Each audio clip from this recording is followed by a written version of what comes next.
field, and then I'll email all of these things to you in just a couple of minutes.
Good afternoon, everybody. Good afternoon. Glad to see everybody this beautiful Friday. And I hope everybody is safe and healthy and well. We're going to have a another fun session. And we're going to have to, unfortunately, I got to cut it a little bit short because I've got a conflict at 2. So we'll try to squeeze in as many pitches as we can between now and then. So I'm going to share my screen here for just a sec, and because I think we have at least 1 or 2 new people, and want to make sure that everybody knows the basics.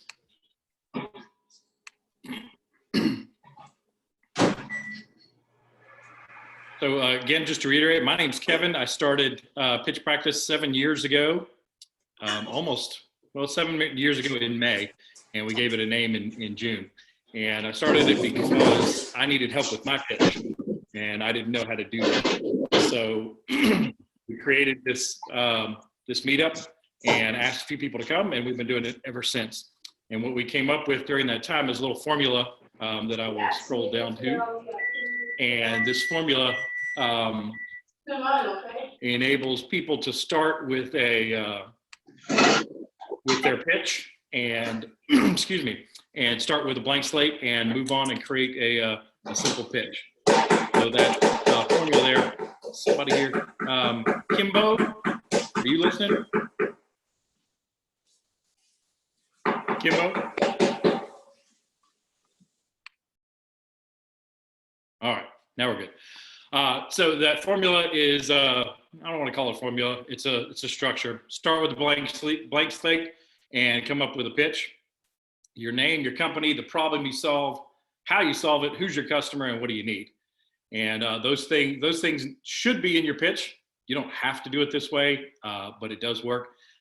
So if you're going to adopt this, you're going to start from a blank slate. Just make sure you put them. It doesn't have to be in any particular order, just whatever works for you. And that's why one of the funnest things about pitch practice is that people get to try it different ways. And so whatever works for you is what's gonna be most successful. So your name, got to know your name. Hopefully you do, but remember that you're used to saying it. I'm not used to hearing it.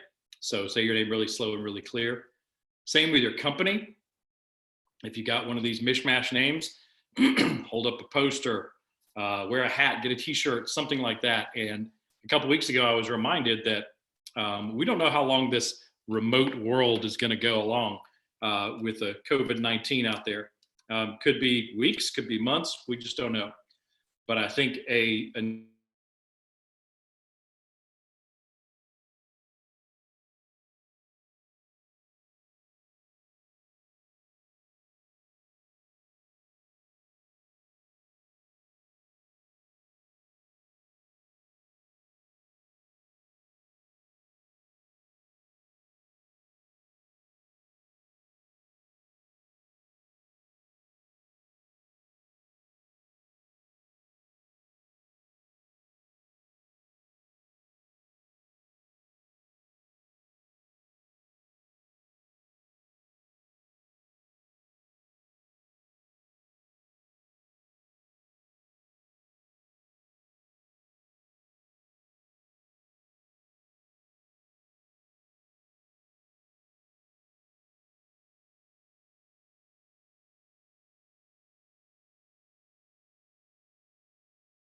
can anybody hear me?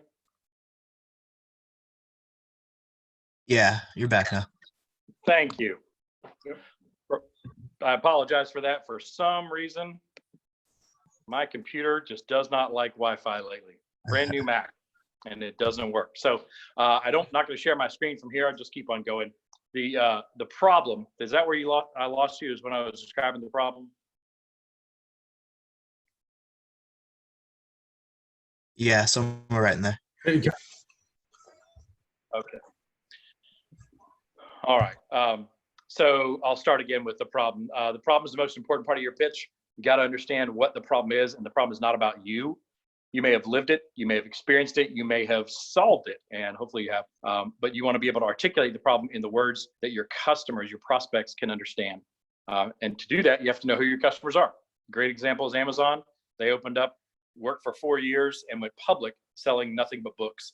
And now they sell everything to everybody, but they laser focused on that one customer with one product for more than 4 years, and figured out their solution and got really, really good at the whole business model. That's the great model to follow. Start with one thing and do it really, really well. And then when you've knocked that down, then move on to expanding your offering. So you got to know who those customers are. And the only way you do that is by going out and talking to them, doing what we call customer discovery. It's incredibly important to know who your customers are and validate the problem with those customers before you build the first line of code or put the first 2 devices together or whatever you're doing. And then finally, what do you need? If you're a startup, you need something. It may probably not investor money. Most 99.9% of companies don't raise money, and the ones that do, of those, 90% fail anyway. So if you don't absolutely have to raise money, don't. It makes it incredibly more difficult. So you may be asking for money, probably not. You may be asking for beta testers or new users or referrals or advice, but ask for it really, really specifically. And if you need more than one thing, ask for the most important one first until you get it, and then move on to the next one. So what would help you get through until next week? And that's what you really need to focus on. So that's generally your 6 parts of your pitch. And the way we do pitch practice virtually is I'm going to ask who wants to pitch, and somebody's going to unmute and say, I'll go. And I'm not going to have my timer out because, well, I can use my watch. It won't be quite as good. I'll time you, and then we're going to talk about your pitch with the whole group and see if we can't help you get better at your pitch. That's the whole premise of pitch practice. So that's it. Any questions?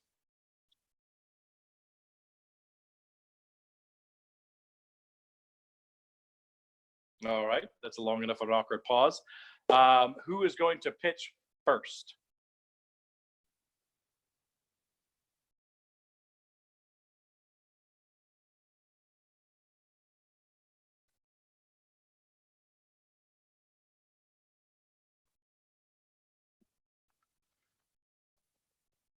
Can anybody hear me?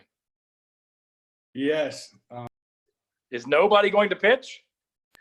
I'm sorry. I know last week I said that I was going to be ready to. I did a soft launch for a beta of my app, and I've just been chasing as fast as I can to put out. People found every little bug instantly that I had with my app. So it's been kind of a fun but kind of stressful. So I commit to next Friday having my pitch worked out. So sorry, guys, I'm a bum this time. That's all right. It's good that you did a soft launch. Anybody else out there going to pitch? Because this can be a really short session if nobody pitches.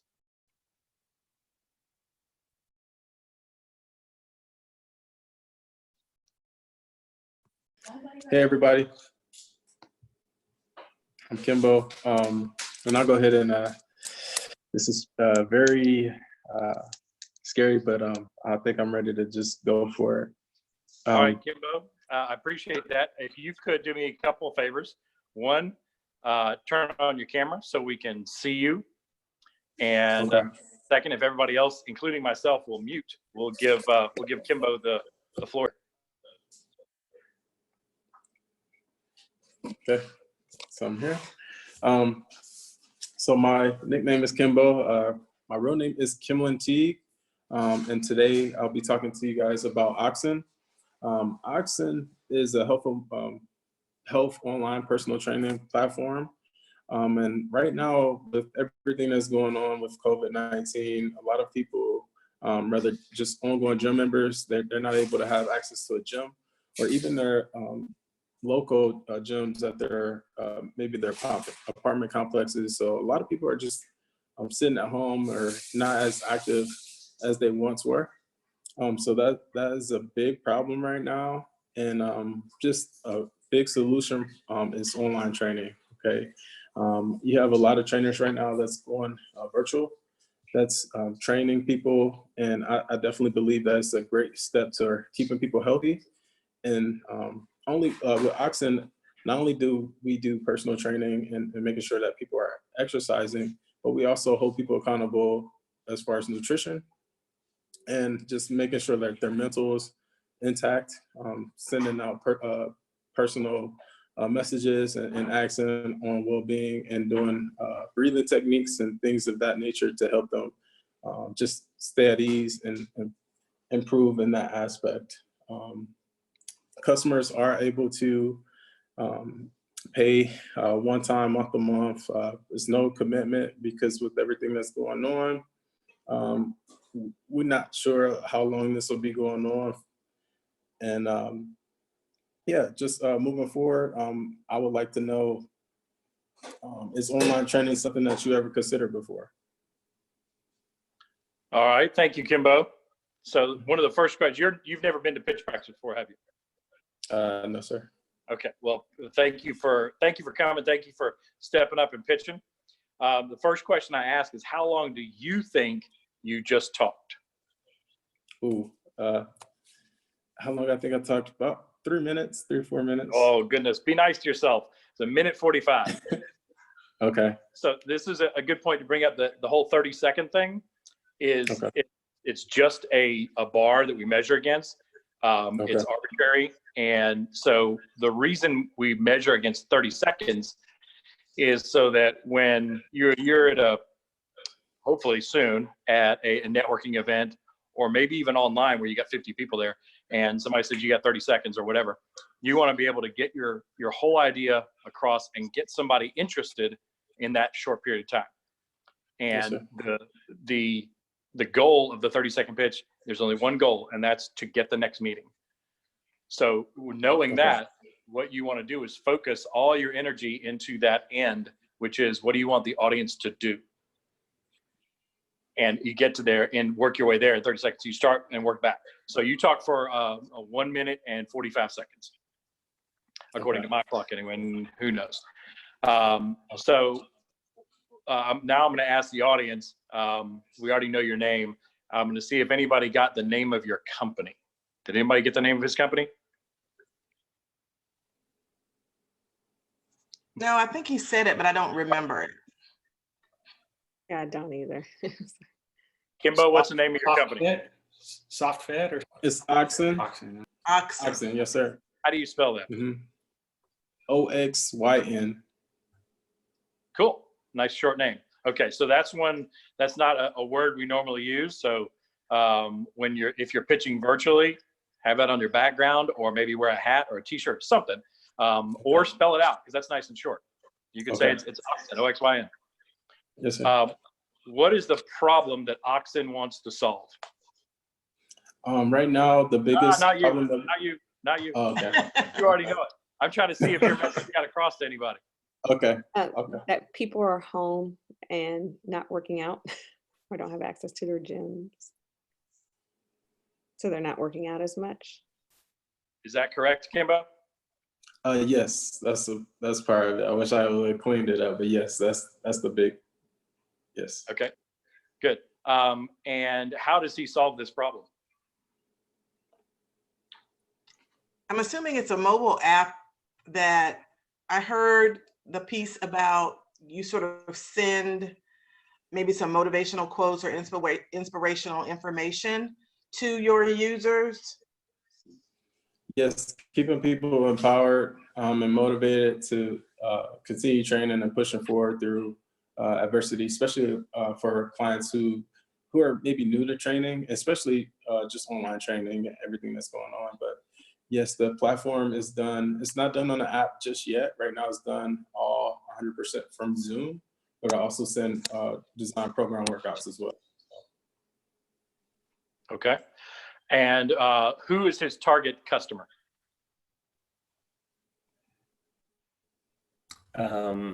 People that already work out and are feeling left out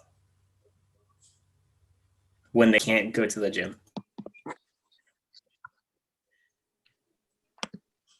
What do you think about that, Kimbo? Is that right?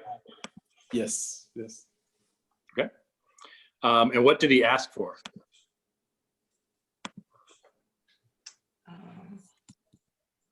He asked whether feedback for whether we would ever consider a service like his.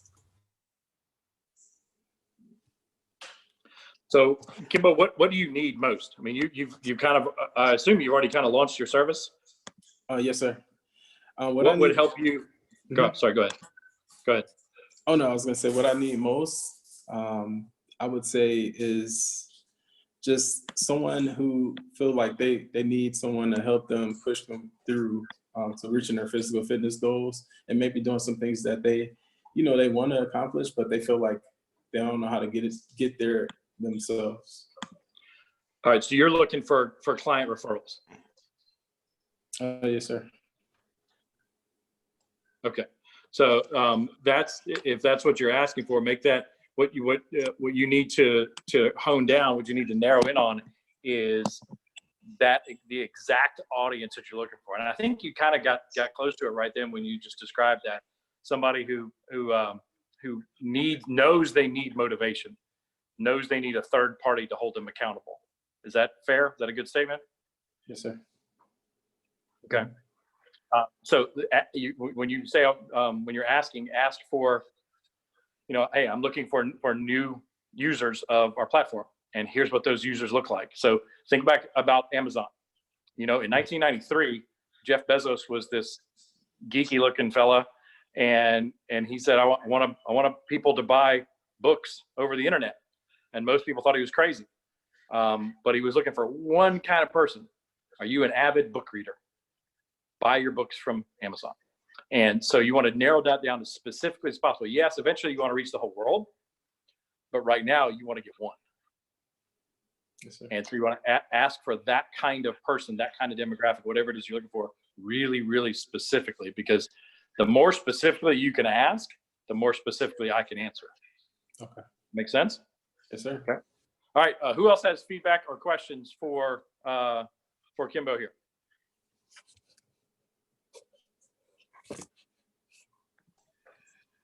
So right now you're just doing it, just sort of your Zoom workout sessions. So how do people sign up if they want to start to work with you? So right now, I have 15 to 18 members per class, but if they wanted to sign up with me, I'll give them my phone number.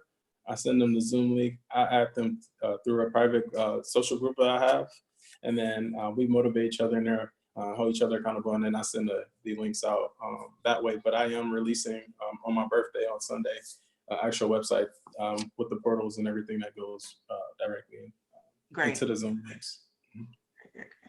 Because I was just going to ask you about scalability in terms of if it's just sort of, if I have to track you down somewhere in a group to get your phone number and to find out what you're doing, that's a little bit more difficult versus you being able to send me somewhere to say, hey, Yeah. if you're interested, go sign up here. Okay. Yes, yes. I understand that. Mm-hmm. All right. Who else? Good stuff.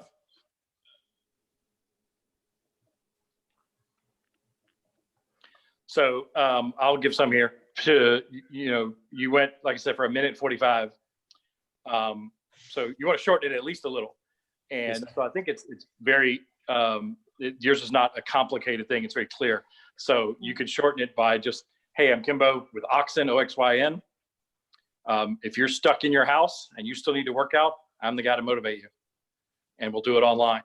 So go here, give them some clear call to action, like go to oxyn.com. Do you have oxyn.com? Yes, and I'll be publishing it. It's not published yet. It will be published on Sunday. So yes, sir. Good. Well, it's awesome that you got oxyn.com. That's really cool. So when that's published, say go to oxyn.com and sign up. And so that home page of yours needs to be, put your email address in here. Boom. Super easy, and go. And that gets them signed up to get started, like one free session or something like that. Is that how you're going to sign people up?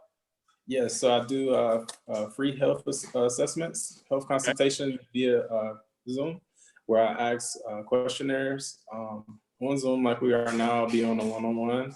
I go through asking, goals, how much you weigh, do you have, and I kind of base programs off of what equipment people have at home right now.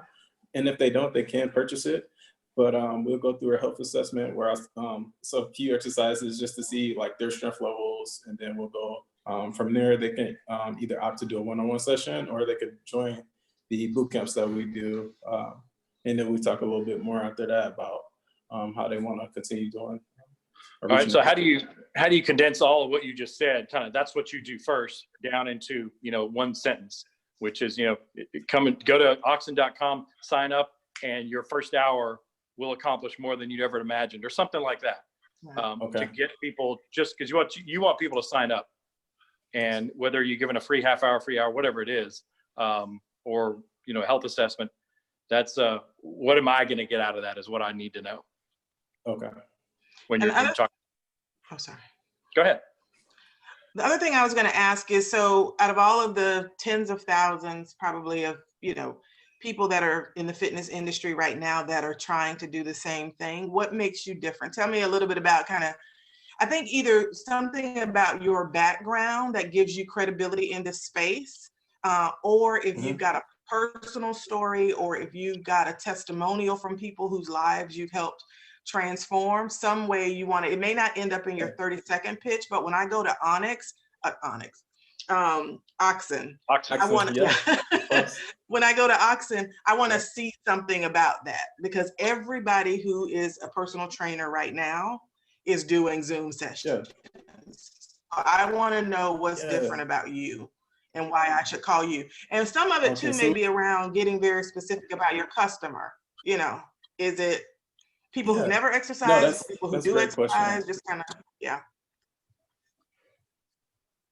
Yeah, so for me, a little bit about me. For me, I've been involved with health and wellness since middle school. I dislocated and fractured my leg just playing sports, to be competitive and loving it. But that was traumatic for me, so I fell in love with getting back into 100%. And I came back bigger, faster, stronger. Had a scholarship at college where I played football, but I also studied kinesiology, exercise science. After studying kinesiology, I became a strength coach, coaching some of the guys I play with, and that carried on through a passion. But from there, my biggest loser right now, and I just posted her testimony, she lost 80 pounds working with me. And again, this was in person, but and wow, like I could read the testimony to you right now. No, I just wanted you to sort of think about one of the things that we've learned over the last few weeks is how that sometimes that personal connection in the story is actually the thing that can grab people and make them pay attention. And so, immediately when you started talking about, everybody can relate, especially moms like me who have a kid who's in youth sports, that you kind of tore yourself up or banged yourself up, but then you were able to work your way back and still got scholarships and, kind of went on to play and do, that now I'm interested, right? So, so sprinkling that in somewhere. Yeah, I and that's the. Go ahead. I was just saying, I agree with Trellis. That made it just right when you said that you were at college, played some sport in college right away, kind of just makes it stick a little more, and that you got hurt and that's how you learned how to get strong again. I think that's a great great tag, as opposed to got to get New Year's resolution and things that nobody. It's not as sexy to hear that kind of stuff, but to hear the idea of getting strong is, to me, I think that pops. Because I was just having this conversation. I don't mean to hijack this, Kevin. I'm only doing it because nobody was volunteering to pitch, so it sounds like it's going to be a short day anyway. Thank you. But my 15-year-old, you know, we're all focused very much on homeschool right now and making sure they don't fall behind academically. I got a basketball player in there, and he doesn't have the structure anymore of basketball practices and time with his coach. So he's vegging out on the couch in the Xbox when he's not working on his schoolwork. And then whenever we do go back to school in sports, I was just telling his endurance is going to be off. It's going to be crazy so I don't know if maybe you've thought about whether or not that might be part of your target audience at some point, but are there all these kids sitting around too that are not moving? Ones that usually are moving, and how do you engage their parents who will pay for time maybe for you to work with them to sort of keep them active and motivated, not to send you off down another rabbit hole, but you know, hey, Tim, throwing it out there. Oh, sorry. Hey, Kimbo, that sort of leads me to a question I wanted to ask you. I know you mentioned something along the lines of you're giving away free sessions, but eventually you got to figure out how you're going to make money, right? And so, you know, how are you thinking about that? Is it going to be a subscription sort of model? Is it scalable even with COVID sort of, you know, normalizing things? Are you going to keep it a virtual session? How are you thinking long term, and how are you monetizing? Yes, I spent about 4 days last week just trying to figure out how I was going to scale it. I think once I released the site on Sunday, I have it to where you're able to go in and get a free assessment, right? But that's the kind of the only thing. And then from there, you could purchase the session, or I could, like, and again, I'm gonna be following analytics to be able to like kind of send out those discounts to people that I know are, you know, been monitoring the site a lot and are interested, to kind of give them that, and then add them to email lists and kind of following on as it goes on. So yeah, you get one try. I think that it's good to test drive it first to kind of see, you know, if this is something that you want to commit to, or if you like it, you know, because this looks to a lot of people. And for me to be able to kind of like, hey, I would want them to just try it first, and then we could go from there, right? But yeah. Yeah, I think with subscription based, you know, you think about, you at least get me to sign up, you get my credit card, but you don't charge it for 30 days. And then or 2 weeks or whatever the time, or 1 week or whatever the time period is. But then the onus is on me that if I don't want to keep going, you know, do I cancel it? So some sort of subscription based type of thing where I get a set number of sessions every month or every week or whatever is the right frame of time. And then that way, that helps you kind of keep folks, and part of it is it helps keep the user accountable too, that they're gonna, you know, schedule their sessions or show up for the group classes or however it's done, because they know that, you know, like their gym membership, you know, they're gonna do it, but I don't have to, you know, get dressed and try to get cute and leave the house to go to the gym and all that stuff. I can do it, you know, at home or my driveway or my yard or whatever. So I think Bobby makes a good point, is think about beyond that first session, how you're going to get paid for it. And, yeah. And tell me that up front so that you don't lose me when I'm going, oh, now I got to pay for it. So I know when I'm signing up, what I'm signing up for. Hey, Kimbo. Yes, sir. One of the things you sort of think about, man, is sort of pricing it against folks like LA Fitness, right? Trellis's point, to leave the house, right? And so, you know, pricing it a model, sort of thinking about, because they charge me $40 a month, right? And then it's $100 to even create the subscription, and then it's $100 annually, right? And so, if you don't know how to frame your pricing, and you want a model to sort of think about, LA is one to sort of reverse engineer from. Not to say you would charge the same amount, but that will at least give you you know, something to research against. But do you have sort of a you know, beginning sort of price point that you have in mind right now? A beginning price point right now? Yes.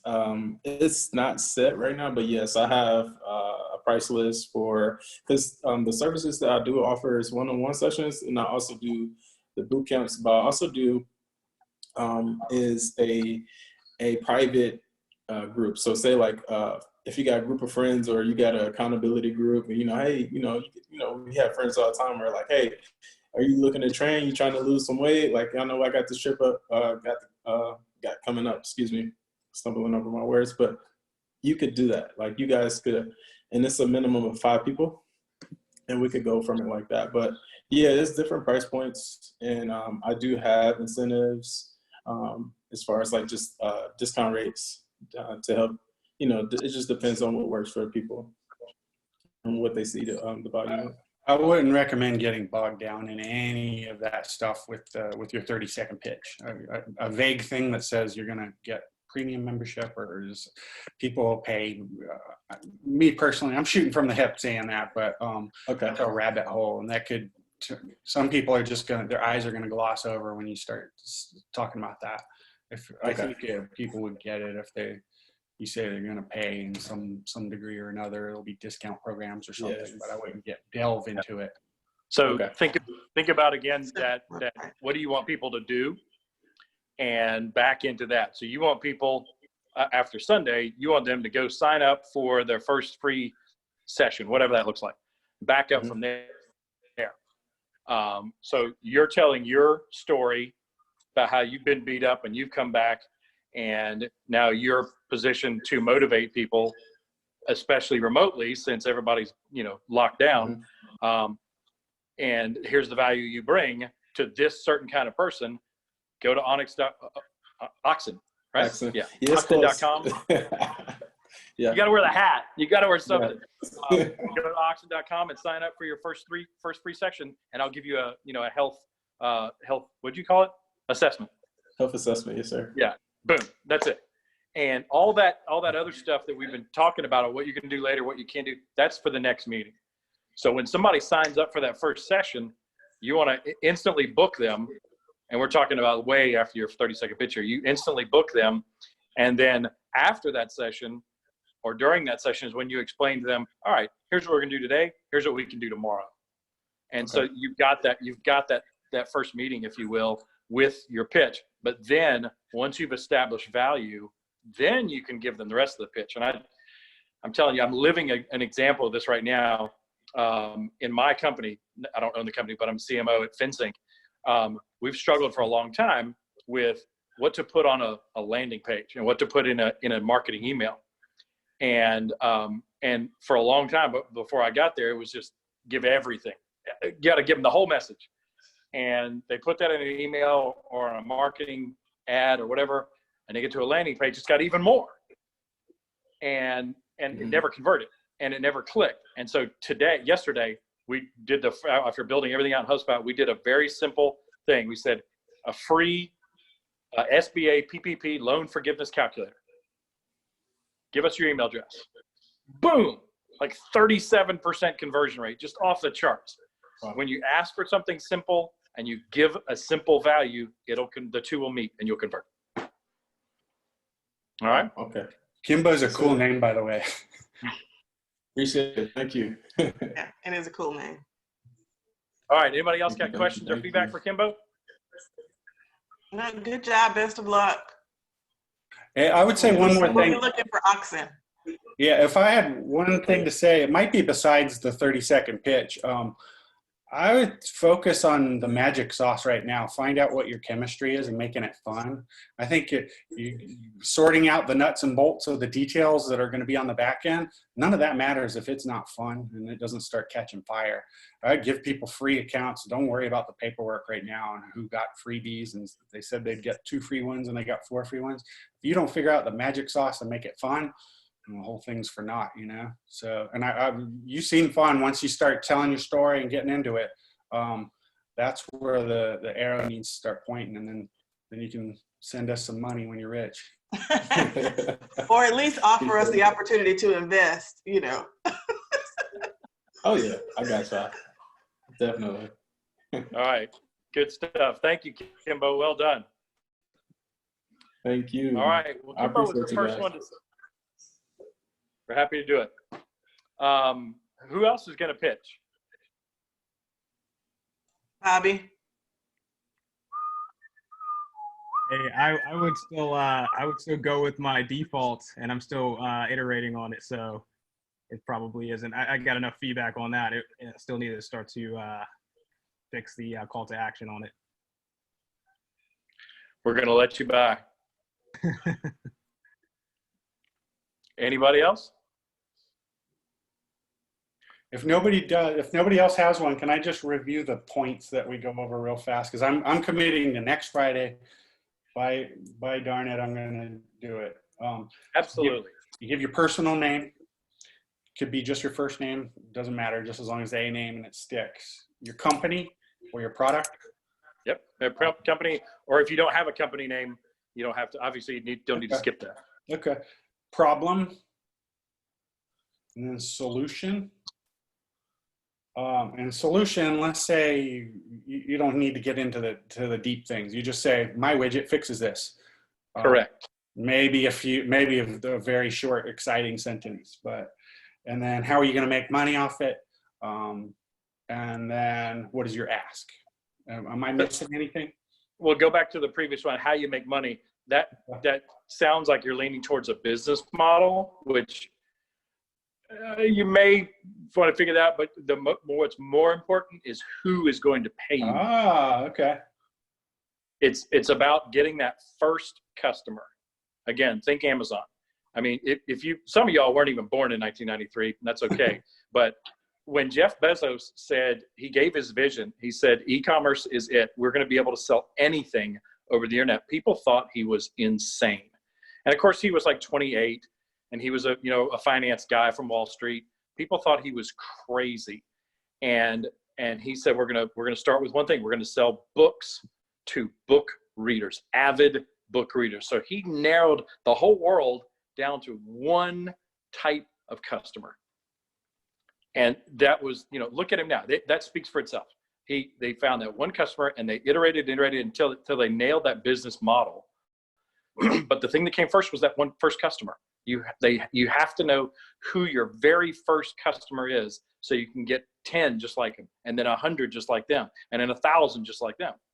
And when you do that, and you satisfy those customers one by one, you'll build that business. You'll figure out the model of how you do that. And a good example, my wife is a baker, and so she takes custom cookie orders, and she charges like $5 a cookie, which is insane to me, but she gets it.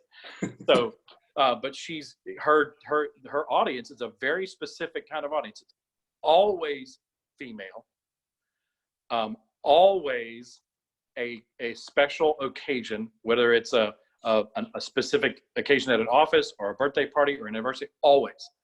And they always have very specific things that they want on those cookies. And once she figured out that those 3 things are always there, every single time. And then she knew, okay, whenever anybody calls or emails, here's the 3 questions I got to ask. And once she nailed that, it became a whole lot easier for her to just go really, really fast. But she nailed that one customer first. That's why it's incredibly important to do your customer discovery. You go talk to however many people you can and find out who has the problem that you're solving.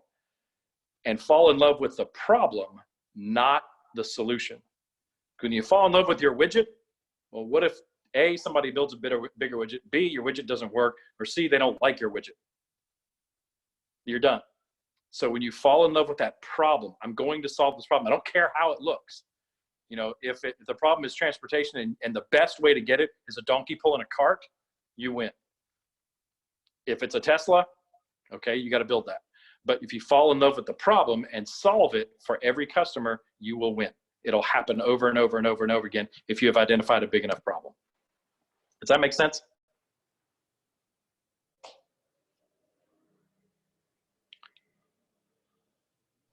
What if you're developing your thing? In my case, my target people that I want are the college students on Georgia State University and Georgia Tech University, maybe SCAD Atlanta area college students.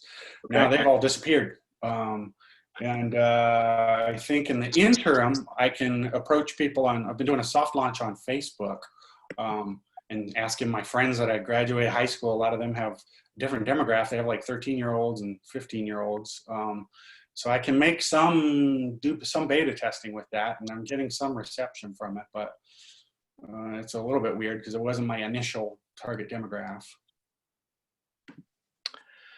I would advise talking to as many of them as possible. And you again, if you're building, you're already on your product, so you may have to go back. But if you find that next demographic, and you said all the students have disappeared. They haven't disappeared. They're just at home. They're doing classes online now, and that's going to come to an end. I got a daughter she graduated today from high school. She's going to college in the fall, and they have said, now they can't predict the future. They have said classes will be here in August, period. So it's going to come to an end. The question is, what do you do in the meantime? And so I don't know the answer, but whoever you're going to go after, go talk to us, get in front of virtually, email, whatever, as many as possible. There's no substitute for that. Did that answer your question? Yeah, if we end up with extra time next Friday, I'll give an update on that too. Cool. Awesome. All right, last chance, folks. Is anybody else going to pitch?